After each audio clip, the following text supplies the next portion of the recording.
The NASA coalition is concerned about the fact that the IBC has been streaming results from around the country which are not supported by Form 334A as is strictly required by the law.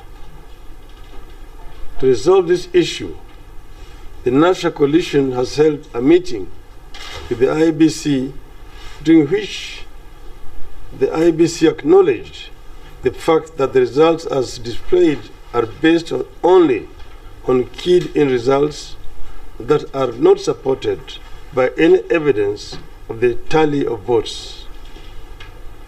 A clean, credible process would by now have a dashboard showing all tallies from all constituencies to add to a sum total so that the country can know which part of the country has been counted and what the votes are.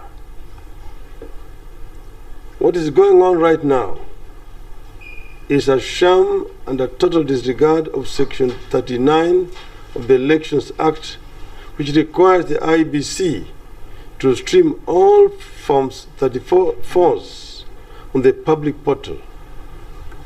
As we stand, not a single Form 34 has been streamed.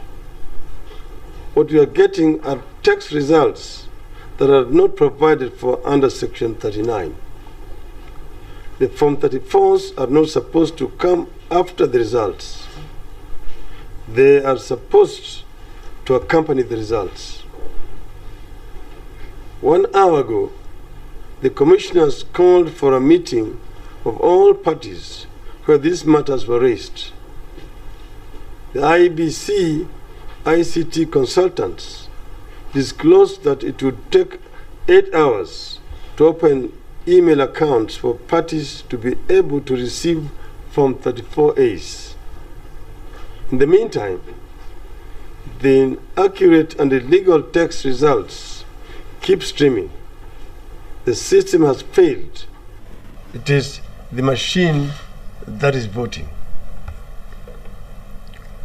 IBC has just said that no parties have disputed the results. How do parties dispute results which they do not even know their origins? Only Form 34A discloses the origins of the results.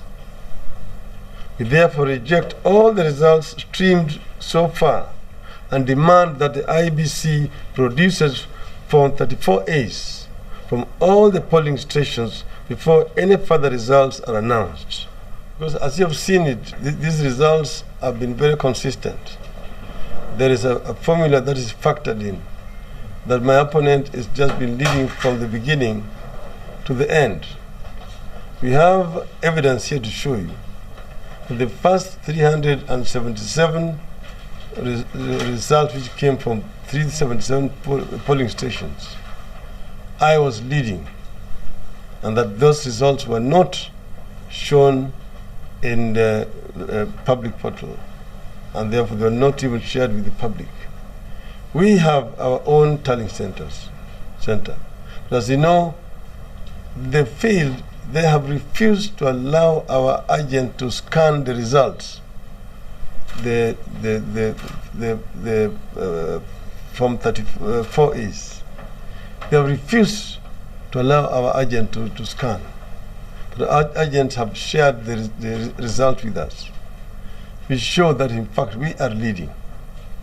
So this is basically the computer that is voting. As you know, the procedure is very well and very clear, and we discussed it with the IBC, that the presidential results are supposed to go from the polling station to the constituency tallying center. At the constituency tallying center, they're supposed to be tallied, and then the results announced by the returning officer. And then the law says, and this is also the ruling of the High Court, that the results announced by the returning officer at the constituency are final. So that the IBC at Bomas of Kenya are supposed to just sum total the result from 290 constituencies. But they're bypassing the constituency tallying center, where the Form 34As are supposed to be physically present at the tallying. So they are basically streaming in results which are supposed to be are being keyed in by some individuals, not necessarily the returning officers at the polling stations. So these results are fictitious. They are fake.